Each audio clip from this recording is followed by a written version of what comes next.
Welcome to our dear student. आज का topic हम जो पढ़ाना जा रहा हूँ, sorting algorithm in data structure. Sorting मतलब डेटा स्ट्रक्चर का एक छोटा पार्ट, मतलब एक ऑपरेशन है। सॉर्टिंग हम लोग क्यों करते हैं? मान के चलिए डेटा को हम ढूंढना चाहते हैं, ठीक है। करोड़ों ऑफ डेटाबेस में करोड़ों ऑफ डेटा है, ठीक है। उसमें एक कुछ डेटा को ढूंढना चाहते हैं, तो ढूंढने के लिए आसान सुविधा होता है कुछ, वो सर्चिंग ऑपरेशन में होता है।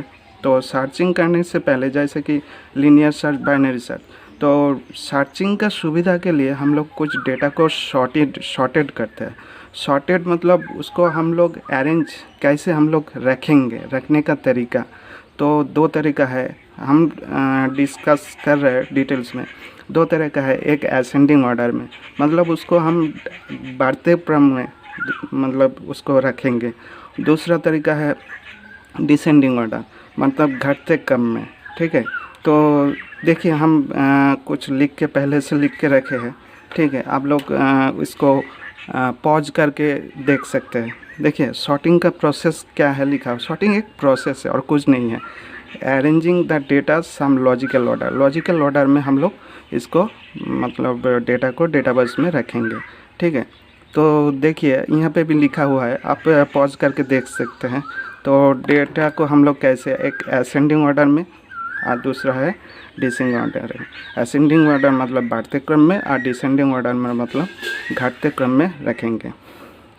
देखिए और एक है प्रैक्टिकल एग्जांपल हम दे सकते हैं। मान के चलिए पिछले ज़माने में हम लोग जब फ़ोन डायरेक्टरी यूज़ करते हैं, वहाँ पे जब नंबर ढूंढते हैं, फ़ोन नंबर, तो कैसे ढूंढते हैं? अल्फ़ाबेटिकली, ठीक है।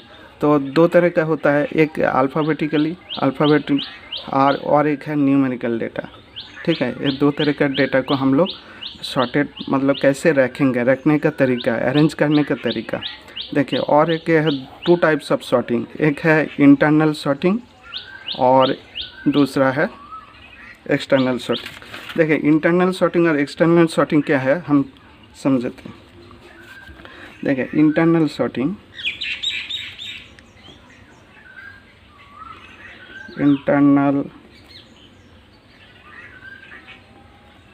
इंटरनल सॉर्टिंग मान के चलिए डेटा, सारे के डेटा जो काम होता है बा डेटा का जो काम होता है, मान के चलिए हम रैम में, पहले तो रैम में आता है, तो कुछ कापल ऑफ डेटा यहाँ पे मतलब काम होता है, जो यहाँ पे अरेंज होता है बा असेंडिंग और डिसेंडिंग ऑर्डर में जब सजाते हैं, ठीक है।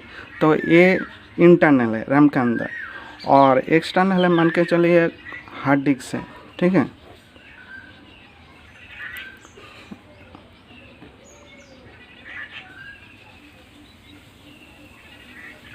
ठीक है, हार्ड डिस्क में कुछ डेटा सेव है, लेकिन जब प्रोसेस होता है बा डेटा का जब ऑपरेशन होता है, तो हार्ड डिस्क से रैम में couple of data eight A time कुछ डेटा आ जाता है, ठीक है। उसके बाद यहाँ पे ऑपरेशन होता है।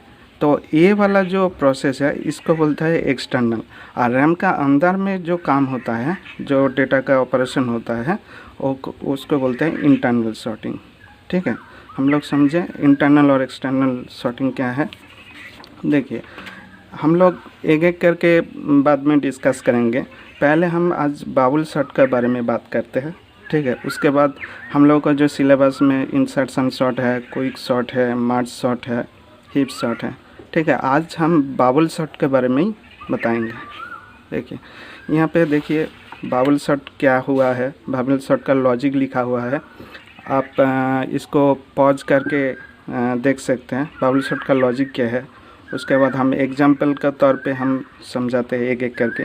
देखिए बाबुल सॉर्ट का लॉजिक क्या है, हम एक 4 गो नंबर एरे में रखे हैं, ठीक है। मतलब कोई अरेंज करके नहीं रखे, हैफाजत करके नंबर को रखे हैं। 0 1 एरे 0 में इंडेक्स में 34, 1 में 15, 2 में 29 और 3 में 3 पोजीशन में 3 इंडेक्स पोजीशन में 8 नंबर रखे हैं। देखिए इसका लॉजिक क्या है।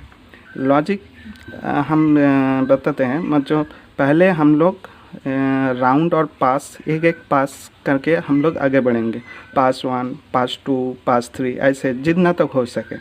तो पास 1 में क्या होता है, ये जो एरे हम लोग लिखे हैं, जीरो इंडेक्स में जो नंबर है और 1 इंडेक्स में जो नंबर है, दोनों के बीच हम लोग कंपेयर करेंगे कौन छोटा और कौन बड़ा, क्योंकि हम लोग असेंडिंग ऑर्डर में इसको सजाना चाहते हैं।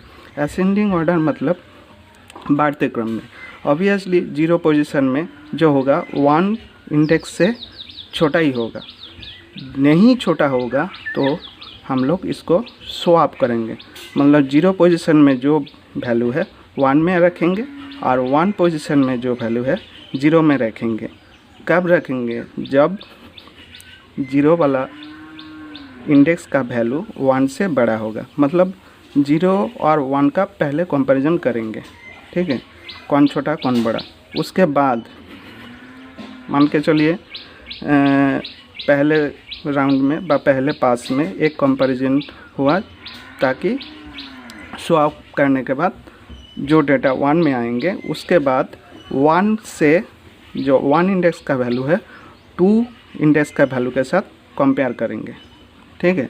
फिर वही प्रोसेस है, मान के चलिए 1 इंडेक्स में छोटा रहेंगे और इंडेक्स 2 में बड़ा रहेंगे, तो स्वैप होने का कोई चांसेस नहीं है, क्योंकि असेंडिंग ऑर्डर में सजा रहा हूँ, ठीक है। इस ऐसे करके करके हम लोग पूरा लास्ट तक जितना तक एलिमेंट रहेंगे व डेटा रहेंगे, तो उतना तक कंपैरिजन करते रहेंगे, ठीक है। तो लास्ट पोजीशन में क्या होगा, जो लार्जेस्ट वैल्यू है वो लास्ट इंडेक्स जो ये है एरे इंडेक्स है उसमें ऑक्यूपाई कर जाएगा, ठीक है। ये है डेटा बाबल सॉर्ट का लॉजिक, ठीक है। देखिए यहाँ पे ऐसे ही लिखा हुआ है, आप लोग पॉज करके देख सकते हैं। अब आते हैं हम उसका एग्जाम्पल, ठीक है। वही एरे में जो वैल्यू लिया हुआ है उसी को हम लोग यहाँ पे जो एग्जाम्पल तौर पे लिखे हैं 34, 15, 29, 8। देखिए यहाँ पे हम लिखे हैं राउंड और पास, इसको राउंड 1 भी बोल सकते हैं, पास 1 भी बोल सकते हैं। देखिए राउंड और पास 1 में क्या हो रहा है, हम इसको एरे का मतलब एरे को ब्रेक करके करके लिखे हैं, ठीक है। देखिए 0 पोजीशन में 34 था, 1 पोजीशन में 15 है, तो ऑब्वियसली असेंडिंग ऑर्डर में सजा रहा हूँ, मतलब 15 0 पोजीशन में होना चाहिए और 34 1 पोजीशन में होना चाहिए, क्योंकि जो छोटा पहले ही रहेंगे। उसके बाद ये जो बीच में रेड कलर का एरो सिंबल है, मतलब इसको स्वैपिंग हो रहा है, ठीक है। तो जो फर्स्ट राउंड का फर्स्ट कंपैरिजन में क्या हुआ, 34 1 इंडेक्स में आ गया। अब क्या हुआ, जो 1 पोजीशन में 34 आया वो 29 से कंपेयर होंगे, 29 भी छोटा होगा 34 से। फिर वो जो एरो रेड कलर का एरो दिया हुआ है, मतलब वो स्वैपिंग हो रहा है, मतलब 34 2 पोजीशन में आ गए। देखिए नेक्स्ट स्टेप में क्या हुआ, 34 2 पोजीशन में आ गए और 8 फिर से क्या होगा, 8 के साथ 34 कंपैरिजन होगा, तो 34 फिर स्वैप होगा, 8 पहले आ जाएगी। तो लास्ट में देखिए 34 इंडेक्स 3 में आ गए और वो लास्ट पोजीशन ऑक्यूपाई करेंगे। यहाँ पे हम लोग का एक क्वेश्चन आता है कभी कभी, जो कितना को पासेस होता है और एक पास में कितना को कंपैरिजन होता है। देखिए हम लोग जब इसका एल्गोरिथम पढ़ेंगे उसके वहाँ पे हम समझेंगे जो कितना पासेस और कितना राउंड होता है। जितना मान के चले यहाँ पर 4 है, 4 एलिमेंट है, तो 4 जितना एलिमेंट है मान के चले नंबर ऑफ एलिमेंट पर नंबर ऑफ डेटा n है, तो पास और राउंड होगा एक कम, मतलब n-1, ठीक है। और एक राउंड में मतलब फर्स्ट एक पास में कितना जो कंपैरिजन होगा वो भी एक ये है, मतलब फार्मूला है, मतलब जितना नंबर ऑफ एलिमेंट n है उससे एक कम तो पासेस होगा और उससे भी एक कम होगा आपका एक राउंड में कितना कंपैरिजन, ठीक है। तो बाद में समझेंगे। अब देखिए 34 आ गया लास्ट पोजीशन में, इसके बाद राउंड 2 और पास 2 में देखिए हम 34 को छोड़ ही देते हैं क्योंकि वो लास्ट पोजीशन ऑक्यूपाई करके। अभी कंपैरिजन होगा 0 1 2 3 एलिमेंट के साथ। तो देखिए पहले 0 में 15 है, और 1 में 29 है। ऑब्वियसली 29 से 15 छोटा है, तो 15 इससे जो एरो सिंबल नहीं है, मतलब ये स्वैपिंग नहीं होगा, ठीक है। उसके बाद 29 तो 1 पोजीशन में है और 2 पोजीशन में 8 है, दोनों के साथ कंपैरिजन हो रहा है। तो फिर देखिए 8 29 से छोटा है, ऑब्वियसली 8 पहले आएंगे, तो ये स्वैपिंग हुआ। स्वैपिंग होने के बाद फिर क्या स्टेटस है, 15 8 29 34। देखिए लास्ट जो लार्जेस्ट 2 एलिमेंट है वो लास्ट 2 इंडेक्स ऑक्यूपाई कर गए, तो ये 2 कुछ हम छोड़ ही देते हैं। रह गया क्या है, 15 और 8। देखिए पास 3 में सिर्फ 15 और 8 के बाद कंपैरिजन हुआ। देखिए यहाँ पे एरो हुआ, मतलब 8 पहले आएंगे और 15 लास्ट में आएंगे, मतलब स्वैपिंग हुआ।